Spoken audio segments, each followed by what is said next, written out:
Tang is an instant beverage that was created in 1957. Thank you for your suggestions.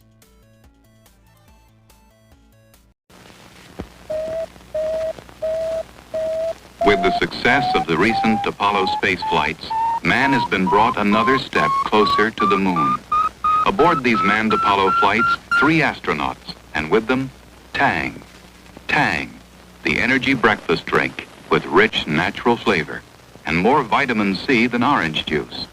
Still, Tang's biggest role isn't in NASA's space program, it's right here on Earth.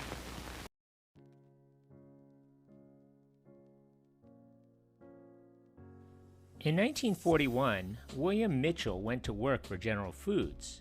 One of his first hits with the company was a tapioca substitute for troops fighting in World War II.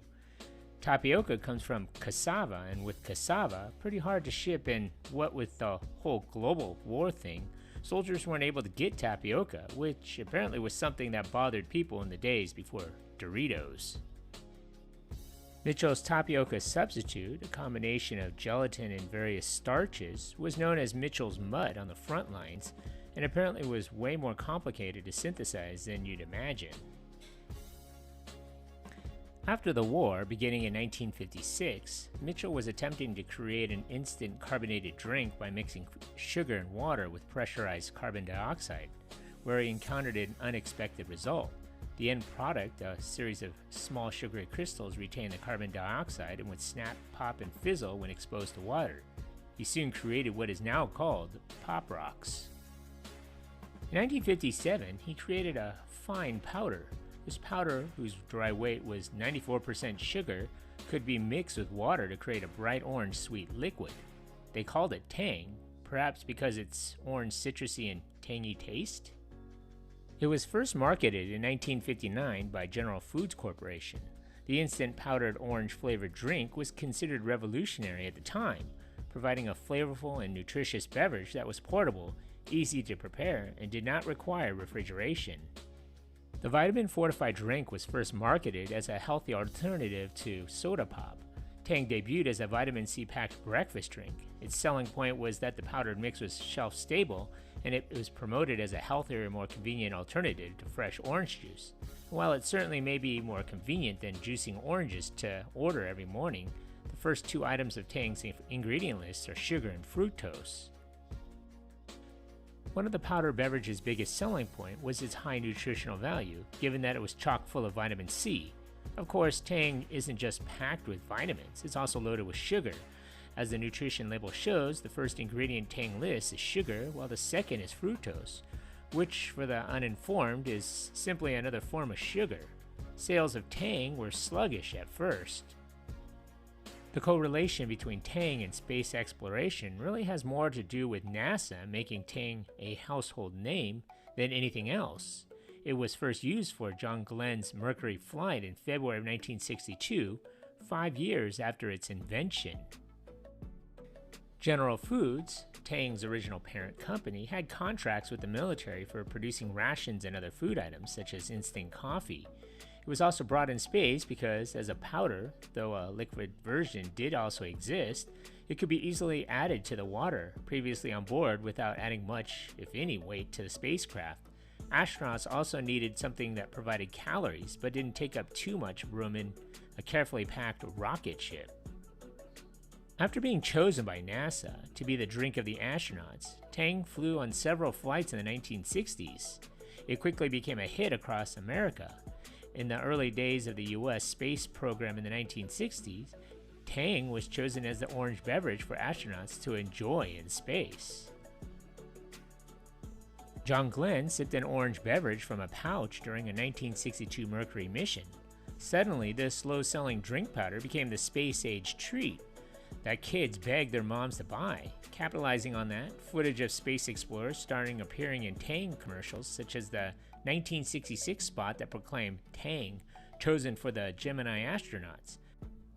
Thanks to NASA and to canny advertisers, Tang had gone from a slow-selling product to a hit almost instantly.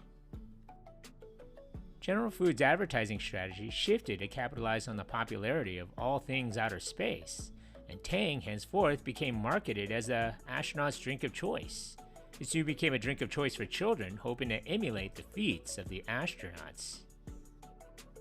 General Mills continued to exploit that association with even more ads utilizing footage from NASA missions and Tang TV commercials, and in 1968 even sponsored TV coverage of the Apollo 8 moon mission. The culmination of this synergy was Tang's 1969 For Spacemen and Earth Families advertising campaign, which not only emphasized the association between Tang and NASA, but also led many to believe that it was NASA, not a General Mills food scientist, that invented it. As for the food scientist and creator of Tang, William Mitchell would go on to have an amazing career, which resulted in Mitchell receiving over 70 patents for his creations. A lot of his work involved finding random uses for various starches that didn't always have an immediate practical application for regular food. That is until 1967, when Mitchell had another year of back-to-back hits. First, he invented an instant jello that could set in far less time than the typical 4 hours. Typically, you could have your jello ready in less than 90 minutes using his patent that took powdered gelatin that could be set with cold water. So if you've ever used and bought the kind of jello that doesn't need boiling water to set, you've used his invention.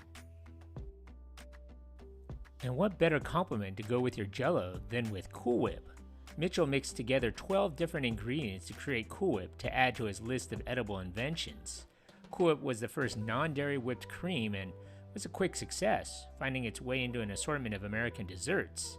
The sweet treat could be frozen and shipped across the country, saving home cooks the hassle of mixing batches of whipped cream from scratch. Mitchell would retire with his wife Ruth to California in 1976.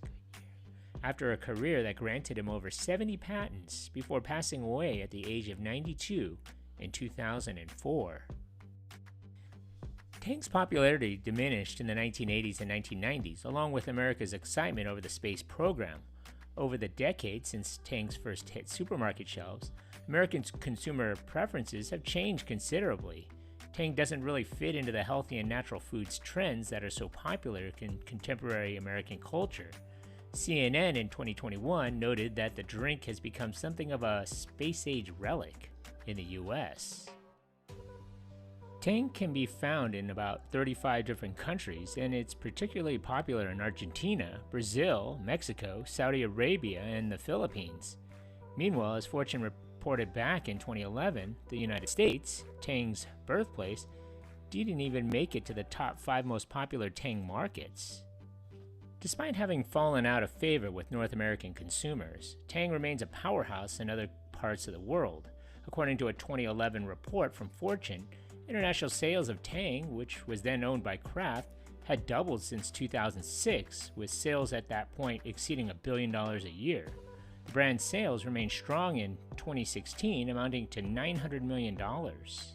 Among the products you can find in the States, Tang Orange Powder Canisters, Tang Orange Sticks, Tang Orange Flavored Drink Mix with calcium and vitamin D, Tang Orange Flavor Energy Drink Mix with caffeine and sugar-free Tang Orange Drink Mix, according to Mondelez International, the food corporation that now owns the brand.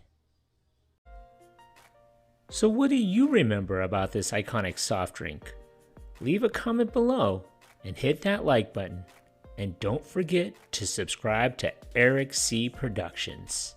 I'm bringing back memories from the good old days. Thanks for watching.